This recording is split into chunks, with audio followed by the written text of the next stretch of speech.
penyebab dari autism ini sendiri apa sih, Mbak? Nah, menarik banget, Dok. Jadi penyebab autism itu tuh sebenarnya ada, kita pasti dua ya gitu, antara genetik dan juga lingkungan. Kondisi ibu gitu ketika dalam masa kehamilan gitu ya. Biasanya yang rentan atau yang beresiko itu adalah yang pertama ibu-ibu yang mungkin hamilnya itu di atas usia produktivitas seksualnya gitu. Kadang ayah bunda itu lupa loh kalau anaknya itu tuh sudah ada perkembangan. Tapi karena mungkin tujuan akhirnya pengen anaknya bisa ngomong gitu ya, itu aja yang dilihat sebagai bentuk perkembangan. Padahal mungkin anaknya sudah nggak tutup telinga lagi, atau anaknya sudah mau duduk tenang. Itu juga step-step kecil gitu yang harus kita apresiasi dari anak kita.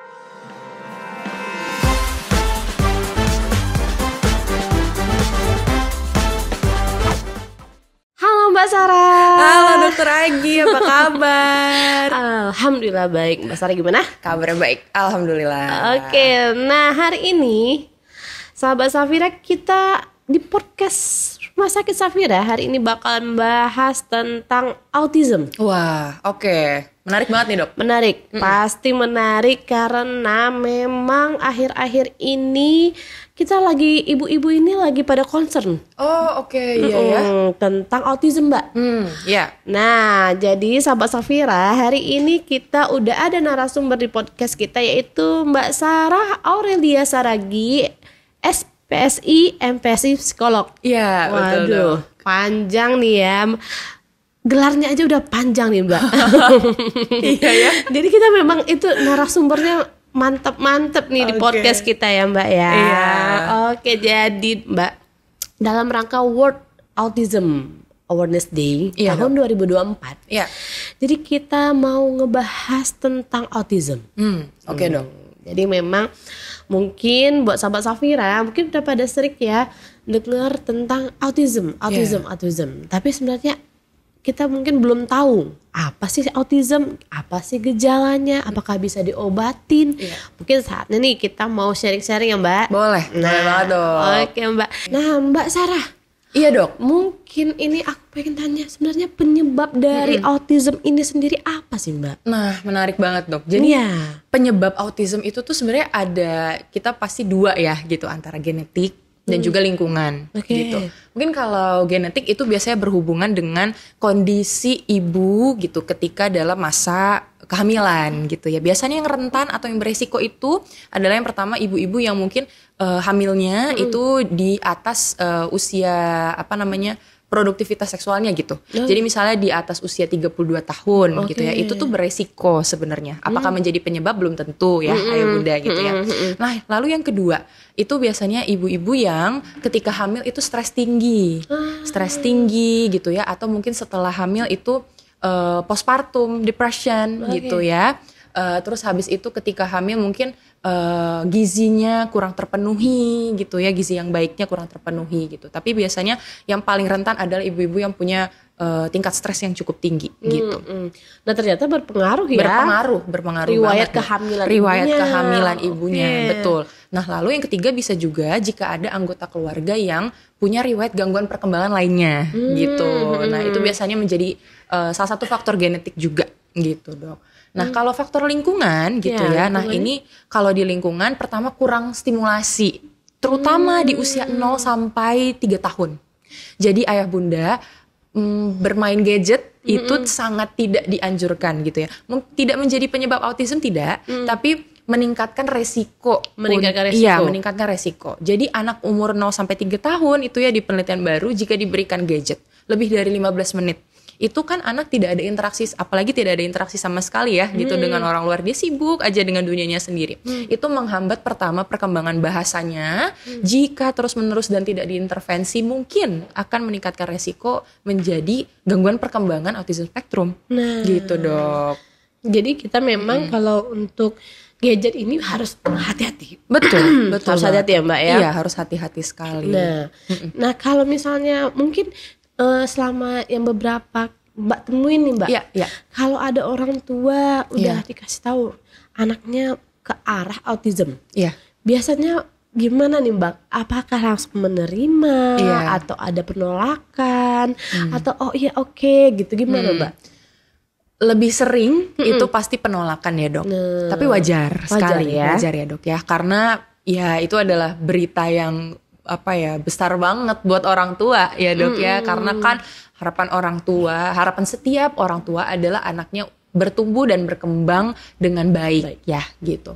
Dengan adanya kondisi autism spektrum ini, orang tua butuh waktu untuk menyesuaikan diri. Pasti yang di awal-awal adalah denial ya dok, denial gitu, kayak enggak, kayaknya anak saya enggak begitu, misalnya begitu ya.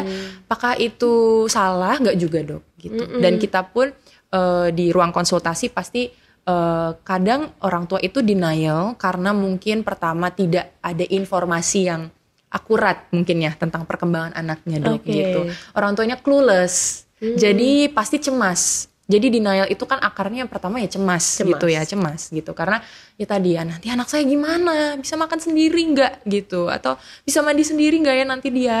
Nah jadi cemas, pasti denial.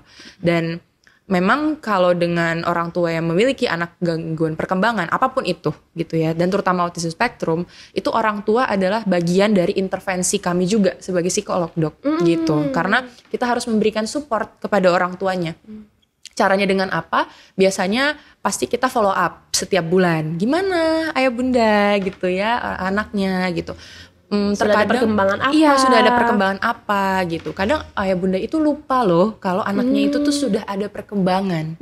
Tapi karena mungkin tujuan akhirnya pengen anaknya bisa ngomong gitu ya, itu aja yang dilihat sebagai bentuk perkembangan. Padahal mungkin anaknya sudah nggak tutup telinga lagi, atau anaknya sudah mau duduk tenang. Itu juga step-step kecil gitu yang harus kita apresiasi dari anak kita gitu. Jadi dukungan itu yang kami juga sebagai psikolog klinis itu berusaha untuk selalu memberikan gitu ya, support kepada orang tua gitu. Dan itu penerimaan itu berjalan seiring waktu dok memang gitu. Nah itulah memang pentingnya kesadaran tentang autism ya. Betul sesuai dok. Untuk hari World Autism Awareness Day. Iya betul dong. Nah oke. Jadi boleh ya Mbak jelasin dulu sebenarnya autism ini apa sih Mbak? Oke. Jadi selamat Hari Autism Internasional ya. Mungkin ayah bunda semuanya, mungkin ayah bunda hebat yang punya anak-anak dengan kondisi autism spectrum disorder supaya harus tetap semangat nih. Nah, jadi autism spectrum disorder itu dok adalah gangguan perkembangan. Gangguan perkembangan yang ada pada anak dan biasanya dideteksi mulai dari usia 2,5 sampai 3 tahun. Nah, gangguan perkembangannya ini meliputi apa aja gitu ya dok ya. Yang pertama adalah aspek sosial dan komunikasinya. Jadi kalau anak dengan autism spektrum biasanya datang ke ruang konsultasi ya, baik ke psikolog anak atau ke dokter, pasti keluhan pertamanya, anak saya belum ngomong dok, anak saya belum ngomong mbak gitu. Berarti keluhan pertamanya biasanya bahasa komunikasi. Betul Mbak, dong. Bener. Itu yang pertama. Nah yang kedua tadi kan terkait dengan sosialnya. Jadi berarti keluhannya adalah anak saya nggak mau main sama anak-anak lain, sibuk dengan dunianya sendiri gitu. Jadi autism itu kan gangguan perkembangan di mana anak itu sibuk dengan dunianya sendiri, ada dunianya sendiri gitu ya. Nah terus habis itu yang ketiga adalah defisit di adanya pola perilaku yang berulang dan rigid biasanya dong gitu. Benar. Jadi mungkin kalau ayah bunda familiar misalnya kalau ada mainan mobil-mobilan dijejerin terus misalnya, atau ada jenis makanan yang harus makan itu aja setiap hari misalnya, atau kalau misalnya mau jalan-jalan ke mall harus lewat jalan nangka itu aja terus. Kalau muter dikit kayaknya anaknya nggak nyaman atau gelisah. Nah itu adalah bentuk dari perilaku yang repetitif dan juga biasanya polanya terbatas. Nah itu yang ketiga dok. Yang keempat itu biasanya adalah gejalanya ada hipersensitivitas atau hiposensitivitas di sensorinya. Jadi ayah bunda misalnya familiar kalau anaknya jalan di rumput nggak suka. Nah itu berarti ada gangguan. Apakah itu langsung autism belum tentu ya dok ya. Tapi itu adalah salah satu gejala atau tanda gitu. Ya, karena memang berarti ini banyak cangkupan ya dok. Benar Mbak. Iya benar. Karena memang kalau itu kan jalan di rumput, itu kan salah satu sensorik. Iya betul. Jadi berarti memang harus banyak pemeriksaan. Dan memang harus berulang mungkin kita untuk memeriksakannya, konsultasinya, baru mungkin bisa didiagnosa tentang autism. Betul, setuju banget. Nah, iya. Karena tidak boleh ya Mbak ya langsung menjudge anak itu ini autis, ini autis. Betul. Karena itulah yang kadang ditakutkan oleh orang tua. Iya, betul banget, Dok. Kadang orang tua itu mungkin karena melihat banyak sekali informasi di internet ya, Dok ya, di TikTok, di Instagram, mungkin ada cuma sekedar checklist tanda anak Anda autism spektrum gitu ya. Lalu orang tua langsung mendiagnosa, aduh kayaknya anak saya autism nih gitu. Tapi yang paling penting adalah harus dicek segera ke profesional ya, Dok ya. Iya, benar. Nah, jadi kalau misalnya udah untuk itu gejalanya yang bisa kita orang tua tuh langsung aduh kenapa ya anak saya itu apa aja nih Mbak? Oke, gejalanya yang pertama orang tua harus lihat di tahapan perkembangan bahasanya ya Dok ya. Jadi misalnya nih di usia 1 tahun gitu, apakah anak itu sudah ada kata pertama atau sudah babbling kah sebelumnya gitu. Sebenarnya autism ini kan kita berfokusnya ke sosial komunikasi ya. Jadi mungkin dari sebelum babbling juga, misalnya pada saat ibu itu lagi menyusui, apakah anaknya ada kontak mata, ada senyum, ada social smile, ada interaksi dengan ibunya di usia 6-8 bulan. Nah itu biasanya orang tua harus cukup aware nih dengan tanda-tanda itu gitu ya. Biasanya kita pasti sebagai profesional kita tracking nih sosial komunikasinya perkembangannya seperti apa. Nah pertama dari bahasanya ya dan komunikasinya. Yang kedua, ayah bunda lihat apakah secara sensori anak kita terlalu sensitif atau bahkan tidak peka sama sekali. Jadi misalnya kalau dia jatuh dari kursi gitu ya yang mungkin tinggi tapi nggak nangis sama sekali gitu ya, tenang-tenang aja gitu. Padahal kan itu sakit untuk anak umur 3 tahun gitu ya Dok. Jadi mungkin dicek atau tadi jalan di rumput atau di lumpur atau di bebatuan, pasir ya Dok ya. Itu anaknya geli nggak, nangis nggak atau gimana. Nah itu mungkin anak kita terlalu sensitif. Jadi yang kedua secara sensori. Yang ketiga, ayah bunda harus cek apakah anak ini mau kita ajak interaksi atau enggak. Gitu. Jadi di anak umur 2-3 tahun itu kan sudah mulai bermain pura-pura juga ya, Dok ya gitu kan, udah mulai bermain bersama teman-teman yang seumurannya juga gitu, meskipun sibuk sendiri-sendiri tapi dia pengen ngeliatin nih temennya main apa gitu, pengen ikut gitu. Anak itu punya ketertarikan gak sih dengan temennya atau dengan kita sebagai orang dewasa yang ngajak dia tiba-tiba main. Kalau misalnya enggak atau sibuk sendiri aja, nah itu mungkin jadi warning ayah bunda juga tuh Dok, gitu. Nah yang terakhir yang paling penting adalah ada pola perilaku yang berulang nggak dari anak kita. Yang tadi juga. Yang tadi ya. Dan polanya itu terbatas. Itu sih Dok. Ya berarti memang untuk keempat ini bahasa, sensori, yang ketiga tadi apa Mbak? Komunikasi sosial. Sosialnya, dan keempat itu adalah ke pola perilaku yang berulang. Betul. Kalau udah misalnya nih dari ayah bunda udah melihat ada kecurigaan dari 4 gejala ini. Nah ini gimana cara mendeteksi kalau anak ini autism atau tidak Mbak? Oke. Yang pertama adalah langsung datang ke profesional terdekat ayah bunda ya gitu. Nah mungkin ayah bunda bisa kumpulkan dulu data di rumah gitu. Misalnya dicek, oh iya ya anak saya kalau di tempat umum misalnya di mall pun kalau ada suara yang terlalu keras nanti dia nutup telinganya gitu atau dia teriak gitu karena tidak nyaman misalnya. Itu dikumpulkan dulu semuanya. Karena memang nanti profesional bakal nanyain juga ya Mbak. Betul banget Dok, gitu. Karena kan profesional juga pasti akan tanya di rumah gimana, di tempat umum gimana gitu. Langsung datangnya boleh ke siapa gitu ya Dok. Bisa datang ke dokter anak atau dokter anak konsultan tumbuh kembang. Bisa juga ke psikolog klinis anak dan remaja gitu Dok. Benar. Karena kita kerjanya tim ya. Gitu. Ini dia. Karena memang ini harus ada tim ya Mbak. Betul, setuju. Karena kalau misalnya udah dideteksi misalnya mengarah ke sana nanti akan ada lanjutan untuk tata laksana. Betul, setuju. Di terapi, betul. Dan ini sebenarnya bisa ya Mbak ya, dilakukan terapi pada anak autism. Betul, bisa banget. Jadi nggak boleh takut gitu. Iya, nggak boleh takut. Nah, kalau di kita bahasanya mungkin bukan sembuh ya ayah bunda, tapi kita maksimalkan potensinya gitu. Jadi biasanya mungkin harapan orang tua adalah anak saya bisa sekolah di sekolah umum nggak Mbak? Oh, Gitu ya itu sering ditanyain ya, itu Mbak? sering banget ditanyain. Bener. Dok. Anak saya nanti bisa masuk SMP nggak? Bisa seperti anak-anak pada umumnya nggak? Gitu ya dok ya. Nah selalu jawabannya adalah kita selalu usahakan. Karena ini gangguan perkembangan ayah bunda, ada tahapan perkembangan yang anak-anak ini tertinggal. Dan juga tidak sesuai dengan pola tahapan perkembangan anak pada umumnya ya dok. Jadi sudah pasti kita harus mengusahakan dan memaksimalkan potensi yang di anak ini punya gitu dok. Nah, Caranya dengan apa? Pertama pasti dengan terapi. Kita datang. Terapinya apa saja? Mungkin ayah bunda familiar dengan terapi okupasi ya, itu untuk sensorinya. Terapi wicara jika anak itu sudah paham instruksi itu untuk bahasanya. Lalu ada terapi perilaku jika ada perilaku-perilaku yang tadi terbatas atau mungkin ada agresi atau mungkin belum bisa patuh dengan aturan gitu ya ayah bunda. 3 itu. Mungkin ada di beberapa kasus anak ayah bunda harus juga minum obat. Itu atas saran dari dokter gitu ya. Nah, dan yang paling penting sebenarnya adalah kerjasama antara orang tua. Dok.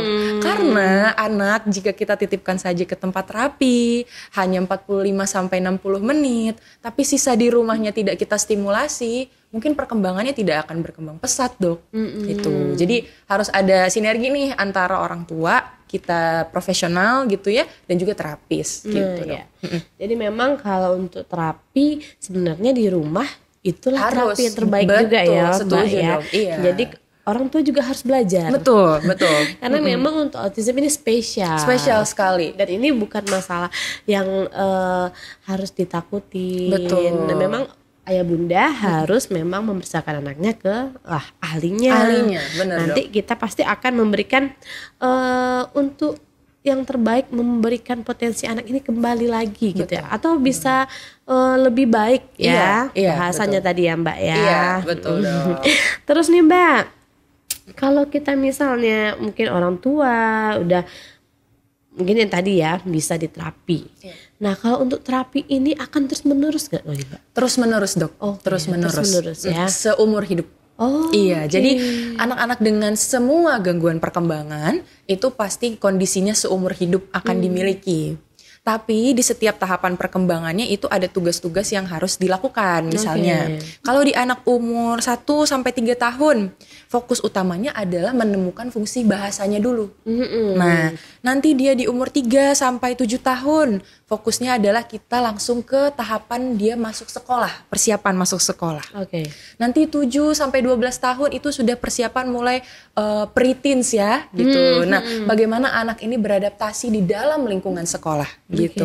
Nanti SMA berbeda lagi tugas perkembangannya gitu dok. Jadi dewasa ada lagi. Jadi memang seumur hidup gitu dok. Ternyata nggak sampai anak-anak doang ya? Nggak sampai anak-anak dok. Dan apakah selalu bentuknya terapi? Mungkin belum tentu. Ada juga kan autism ini ada spektrumnya ya dok ya.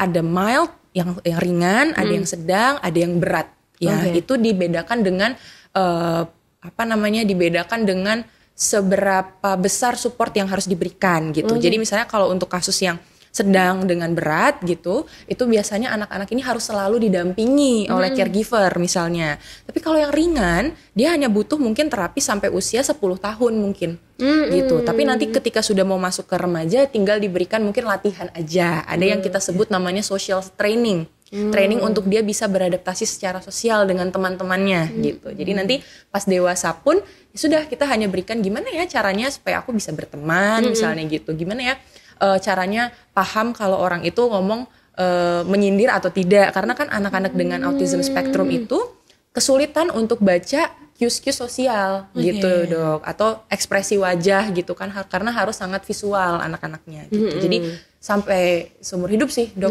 gitu. Ya. Jadi orang tua harus semangat. Harus semangat ya Mbak. Bener dok. Ternyata memang untuk terapinya itu seumur hidup. Seumur hidup. Dan sesuai perkembangan. Betul. Ini benar-benar info yang sangat dibutuhkan memang ya Mbak ya.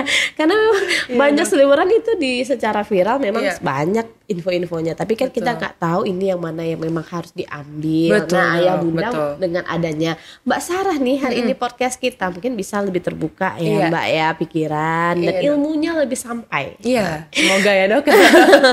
Terus nih Mbak, mungkin pada sering salah kira antara autism dan ADHD, Mbak. Oh, oke.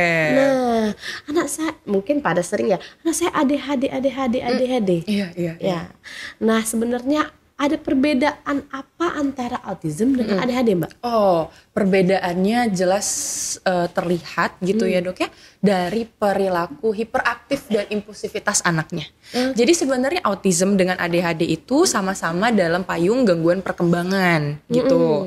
Nah, perbedaan jelasnya kalau di autism spektrum itu ada gangguannya gitu ya di sosial dan komunikasinya tadi. Jadi anak itu sibuk dengan dunianya sendiri. Tapi kalau anak ADHD itu adalah anak-anak yang hiperaktif dan impulsif. Jadi seperti kayak ada motor gitu di badannya, gerak terus sana sini ya, Dok ya. Lari sana, lari sini, energinya nggak habis-habis. Tapi mereka punya kemampuan untuk berkomunikasi dengan orang lain biasanya. Nah, tapi apakah mungkin anak ASD itu juga hiperaktif? Mungkin juga gitu, Dok. Kapan kita bisa mungkin menegakkan diagnosisnya gitu ya? Nah, itu nanti kita sebagai profesional kita berdiskusi gitu. Oh, anak ini autism spektrum tapi dia juga hiperaktif. Belum tentu ADHD misalnya gitu, Dok. Jadi memang dia energinya banyak, kenapa? Karena mungkin tadi karena ada gangguan di sensorinya. Dia itu lari-lari ya karena dia mencari input sensori mungkin. Tapi belum tentu hiperaktif. Jadi kalau di ADHD itu ada 12 list gitu ya, Dok ya, yang harus terchecklist minimal 6 misalnya gitu. Jadi baru kita bisa diagnosa ADHD misalnya. Nah, jadi apakah ASD sudah pasti ADHD? Belum tentu. Apakah ADHD sudah pasti ASD? Belum tentu juga. Gitu. Jadi memang harus diperiksanya itu yang kita sebut ya asesmen klinis ya, Dok ya gitu. Dan ada itu dan itu nggak dalam waktu 1 hari biasanya ayah bunda. Kadang ayah bunda kan inginnya jadi anak saya kenapa, Dok gitu ya, anak saya kenapa, Mbak gitu ya. Itu kadang kita butuh ya 1-2 hari untuk memastikan gitu sih, Dok. Karena memang untuk pemeriksaannya masih harus bertahap. Betul. Nanti betul, juga ada tim yang memeriksakan, ya kan, Mbak? Iya, betul ternyata sekali. memang ada perbedaan. Betul. Tetapi ayah bunda untuk pasien dengan autism ternyata bisa juga dengan adanya hiperaktif. Bisa juga, betul. Nah, itulah yang harus diperiksakan ke ahlinya. Iya, betul banget tuh. Boleh nih ayah bunda juga kalau misalnya ada gejala-gejala yang seperti dikatakan oleh Mbak Sarah tadi, boleh datang ke rumah sakit Safira. Boleh ya, Mbak? banget, harus. Polinya Mbak Sarah nih setiap hari apa? Setiap hari Senin sampai Jumat di jam 8 sampai jam 3 sore. Kalau hari Sabtu di jam 8 sampai 10 kami ada di on call ya, ayah bunda gitu. Ruangannya di lantai 4. Nanti tuh ada tulisannya tuh, layanan tumbuh kembang anak gitu. Nah, memang kita sudah memberikan untuk terapinya sudah ada. Betul, sudah ada. Ahli-ahli terapinya ya, Mbak, ya. Sudah ada. Seperti yang Mbak Sarah bilang, ada ahli okupasi, betul, ada terapi bicara. Iya. Nah, itu memang nanti itu memang sudah ada timnya ya, Bunda. Betul. Jadi nggak perlu ragu lagi lah. Betul, harus segera diperiksakan dan di rumah sakit Syafira aja. Bener. Nah, Mbak Sarah, mungkin ini tentang autism. Karena untuk membuat kita lebih tahu tentang autism. Jadi sebenarnya untuk autis ini banyak gejalanya, betul, bisa diterapi. Namun terapinya ya Bunda ternyata tidak hanya pada anak-anak, bisa sampai dewasa. Betul. Nah, mungkin ini dulu ya, Mbak ya, tentang podcast kita tentang autism. Siap. Mungkin nanti akan ada ilmu-ilmu tentang lainnya tentang perkembangan anak. Karena Mbak Sarah ini ya Bunda adalah psikolog anak. Iya, betul. Terapi anak gitu ya, Mbak ya. Betul, iya. Khusus untuk anak remaja. Anak remaja karena memang sangat dibutuhkan ya saat ini, Mbak. Betul. Semoga makasih bisa ya Mbak Sarah. Sama-sama atas ilmunya hari ini. Terima kasih juga sudah diajak. Semoga sampai ilmunya ke bunda-bunda, ayah-ayah, sahabat Safira, dan kita dapat ketemu kalau ada gejala dan ketemu langsung ke Mbak Sarah. Oke, sahabat Safira, mungkin sampai di sini dulu podcast kita hari ini. Terima kasih. Assalamualaikum warahmatullahi wabarakatuh.